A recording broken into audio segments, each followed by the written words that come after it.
আসসালামু আলাইকুম, কেমন আছেন সবাই? সো আজকের ভিডিওতে আলোচনা করব সার্বিয়া এম্বাসির সর্বশেষ ভিসা আপডেট নিয়ে এবং সার্বিয়ার পিপিজেড আইডেন্টিফিকেশন বা অ্যাপ্রুভাল নিয়ে সার্বিয়া এম্বাসিতে নতুন কি আপডেট এসেছে। আজকের ভিডিওতে এই বিষয় নিয়ে বিস্তারিত আলোচনা করব।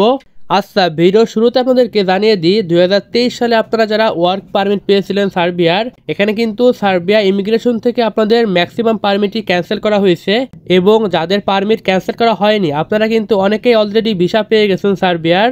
এছাড়াও 2023 সালে ওয়ার্ক পারমিটের পিপিজেড প্রক্রিয়াটি কিন্তু অলরেডি চালু হয়েছে। আর আপনারা যারা 2024 সালে ওয়ার্ক পারমিট পেয়েছেন সার্বিয়ার, 2024 সালে যারা পারমিট পেয়েছেন আপনাদের কিন্তু পিপিজেড আইডেন্টিফিকেশন প্রক্রিয়াটি এখনো চালু হয়নি, হয়তো অল্প সময়ের ভিতর চালু হবে। এটা আপনার ঈদের পরেও হতে পারে, আবার ঈদের আগেও হতে পারে, সঠিক করে বলা যাবে না কখন এই পিপিজেড আইডেন্টিফিকেশন প্রক্রিয়াটি চালু হবে বা অ্যাপ্রুভাল চালু হবে। আর আপনারা যারা পারমিট পেয়েছেন, যারা 2024 সালে পারমিট পেয়েছেন, আপনারা কিন্তু পিপিজেড আইডেন্টিফিকেশন বা ভেরিফিকেশন কোড না পাওয়া পর্যন্ত আপনারা কোনো প্রসেসিংয়ে করতে পারবেন না। যতদিন না এই প্রসেসিংটা বা প্রক্রিয়াটি চালু হচ্ছে ততদিন কিন্তু আপনাদেরকে ওয়েট করতে হবে। পিপিজেড আইডেন্টিফিকেশন বা এই যে আইডি নাম্বার আসছে, এটা না হলে আপনারা কোনোভাবেই ভিসা প্রসেসিং করতে পারবেন না। কেন পারবেন না আপনাদেরকে আমি ভিডিওর মাঝেই বুঝিয়ে বলে দিব। আর 2024 সালের পারমিটগুলার পিপিজেড আইডেন্টিফিকেশন বা ভেরিফিকেশন প্রক্রিয়া চালু না হওয়ার কারণ হচ্ছে এখানে কোন ওয়ার্ক পারমিট কোন কোম্পানি থেকে ইস্যু হয়েছে এবং কতগুলো ওয়ার্ক পারমিট ইস্যু হয়েছে, ওই কোম্পানিতে কতগুলো কর্মীর চাহিদা আছে, কতগুলো কর্মী ওই কোম্পানিতে কাজ করতে পারবে, স্কিল ওয়ার্কার নন স্কিল ওয়ার্কার কতগুলো কর্মীর চাহিদা আছে ওই কোম্পানিতে, এই বিষয়গুলো যাচাই বাছাই করে আপনাদের যতগুলো পিপিজেড অ্যাপ্রুভাল প্রয়োজন সার্বিয়া গভর্নমেন্ট ঠিক ততগুলোই পিপিজেড অ্যাপ্রুভাল দিবে। অর্থাৎ এখানে আপনার যে কোম্পানিগুলো, মনে করেন যে একটা কোম্পানিতে এক্সাম্পল স্বরূপ লোক লাগবে 50 জন, এখন সেই কোম্পানি থেকে অলরেডি 150-এর বেশি পারমিট ইস্যু করা হয়েছে। যে কোম্পানিতে লোক লাগবে 50 জন সেখানে যদি 150 পারমিট ইস্যু করা হয়, এক্ষেত্রে যখন এখান থেকে ভেরিফাই করে দেখবে যে ওই কোম্পানিতে কতগুলো কর্মীর প্রয়োজন, কতগুলো কর্মী লাগবে, স্কিল ওয়ার্কার নন স্কিল ওয়ার্কার কতগুলো লাগবে, এইগুলো দেখার পর যখন তারা দেখবে যে এখানে 50 জন কর্মীর প্রয়োজন অথবা এই কোম্পানি 50 জন কর্মী এনে তাদেরকে কাজ দিতে পারবে, তাদের থাকা খাওয়া বেতন তাদের সকল সুযোগ সুবিধা দিতে পারবে, তাহলে বাকি যে 100 পারমিট আছে এই 100 পারমিটের কিন্তু পিপিজেড আইডি নাম্বার বা আইডেন্টি ভেরিফিকেশন বা অ্যাপ্রুভাল আপনারা যাই বলেন এটা কিন্তু সার্বিয়া গভর্নমেন্ট দিবে না। সার্বিয়া গভর্নমেন্ট শুধুমাত্র 50টা অ্যাপ্রুভাল দিবে, পিপিজেড অ্যাপ্রুভাল বা আইডি নাম্বার। এক কথায় সার্বিয়া গভর্নমেন্ট যাচাই বাছাই করে এরপরে কিন্তু এই পিপিজেড অ্যাপ্রুভাল দিবে। অর্থাৎ যাতে আপনারা এই ওয়ার্ক পারমিটের ভিত্তিতে সার্বিয়াতে এসে প্রতারিত না হন, কাজকাম না পান, এরকম ঘটনা যাতে না ঘটে, এই কারণেই কিন্তু সার্বিয়া গভর্নমেন্ট এটা যাচাই বাছাই করে তারপরে দিবে এই পিপিজেড আইডি নাম্বার। তো এখন যদি আপনারা পারমিট পান, আপনারা যদি একটা পারমিট পেয়ে বলেন যে আমরা পারমিট পেয়েছি, আমাদের তো এখন আর পারমিট ফেক হওয়ার কোনো সম্ভাবনা নেই। দেখেন, যদি আপনারা পারমিট পান এরপরে যদি আপনারা পিপিজেড আইডি নাম্বার পান, তাহলে আপনারা ভাববেন যে আপনাদের পারমিটটা শতভাগ রিয়েল এবং আপনারা এই পারমিটের উপর ভিত্তি করে আশা করা যায় সার্বিয়ার ভিসা পাবেন।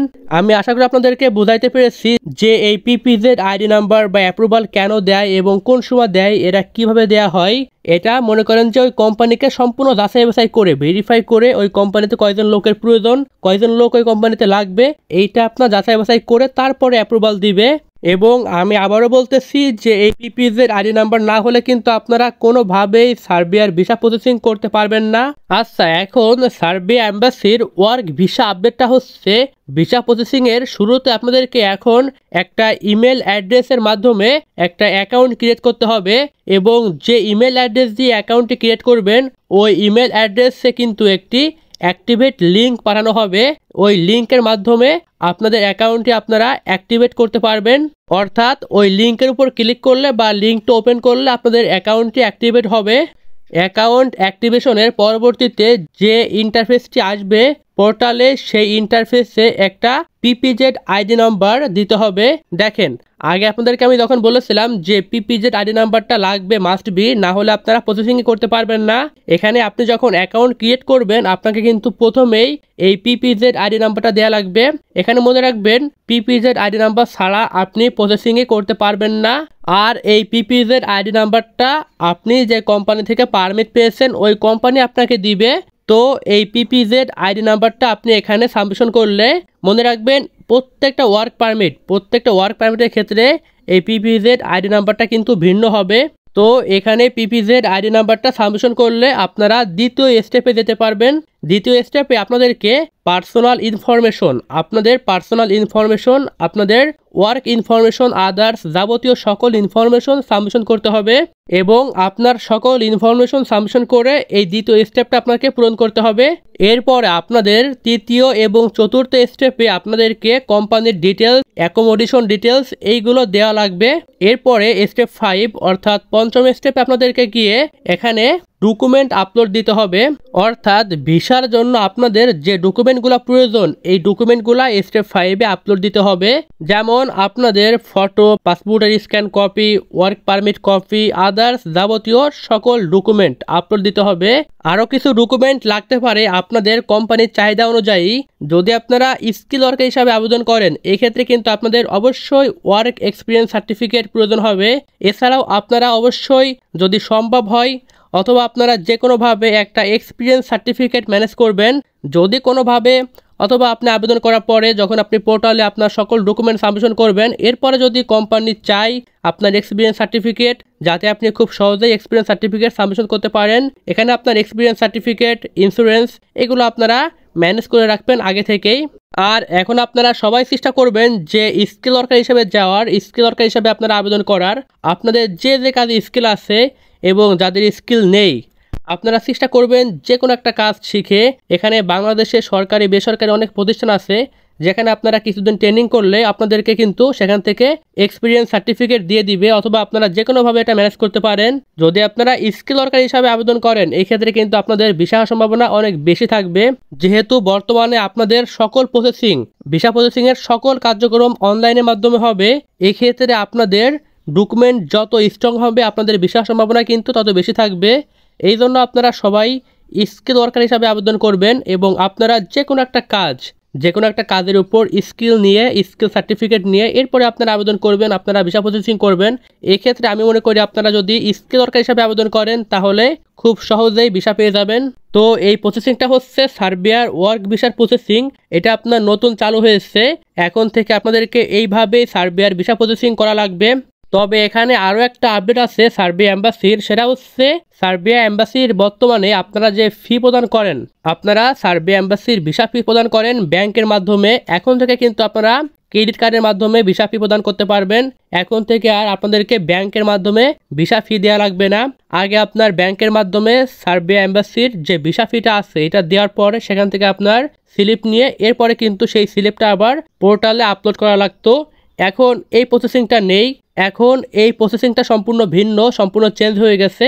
এখন থেকে আপনাদেরকে শুধুমাত্র ক্রেডিট কার্ডের মাধ্যমে সার্বিয়ার ভিসা ফি প্রদান করতে হবে। আপনারা যদি একটা বিষয় খেয়াল করেন যে এখন সার্বিয়ার visa processing A to Z, আপনাদের কোথাও যাওয়া লাগবে না, আপনারা ঘরে বসেই করতে পারবেন। এটা যেহেতু অনলাইনের মাধ্যমে করা যাচ্ছে, আপনার ভিসা ফি দেওয়া থেকে শুরু করে আপনার সকল ডকুমেন্ট সাবমিশন, আদার্স সব কিছু আপনি অনলাইনের মাধ্যমে পেয়ে যাবেন।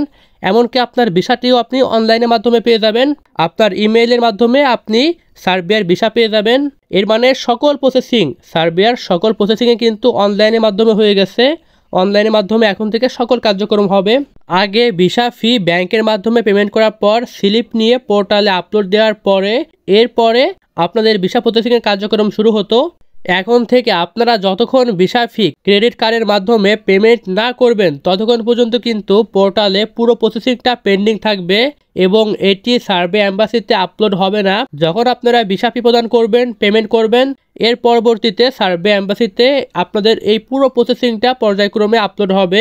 আপলোড হওয়ার পরেই কিন্তু আপনাদের মূল প্রসেসিংটা শুরু হবে। আশা করি আপনারা বুঝতে পেরেছেন।